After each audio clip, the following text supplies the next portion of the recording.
திருப்பூரில் வடமாநில தொழிலாளிகள் பதுக்கி வைத்திருந்த 10 டன் தடை செய்யப்பட்ட பிளாஸ்டிக் பொருட்களை அதிகாரிகள் பறிமுதல் செய்தனர். திருப்பூர் மாநகராட்சி பகுதிகளில் தமிழக அரசால் தடை செய்யப்பட்ட ஒருமுறை மட்டுமே பயன்படுத்தக்கூடிய பிளாஸ்டிக் பொருட்கள் விற்பனை செய்யப்படுவதாக அதிகாரிகளுக்கு புகார் சென்றது. மாநகராட்சி ஆணையர் அமித் உத்தரவின் பேரில் அரிசி கடை விதிகளில் உள்ள வட மாநிலத்தவர் கடைகளில் அதிகாரிகள் அதிரடி சோதனை நடத்தினர். அப்போது வீடுகளை வாடகைக்கு எடுத்து அங்கு 10 டன் அளவுக்கு தடை செய்யப்பட்ட பிளாஸ்டிக் பொருட்கள் பதுக்கி வைத்திருப்பது தெரியவந்தது. ஒருமுறை மட்டுமே பயன்படுத்தக்கூடிய பாலித்தீன் கவர்கள், டீ கப்புகள் உள்ளிட்ட பொருட்கள் பறிமுதல் செய்யப்பட்டன. பயம் இல்லைன்னா பயம் உருவாக்குறது தான் மாநகராட்சியோட வேலை. அதிகாரி என்கிற முறையில் இது பண்ணிதான் ஆகணும். ஏன்னா அந்த அளவுக்கு நம்ம குப்பை பிரச்சனை உங்களுக்கு தெரியாம எதுவும் இல்ல. இப்ப போயிட்டு இருக்கு. லாஸ்ட் 15 நாளா எங்க இருந்து குப்பை போகல வெளியில. அது கோர்ட்ல கேஸ் போயிட்டு இருக்கு. அதனால நம்ம சைடுல எதுவும் பண்ணாம தான் இருக்கிறோம்.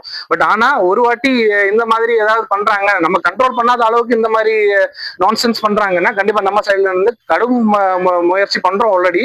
பட் அபராதம் அதுக்கு தேவையான லெவல், போதுமான லெவல் கண்டிப்பா விதிக்கப்படும்.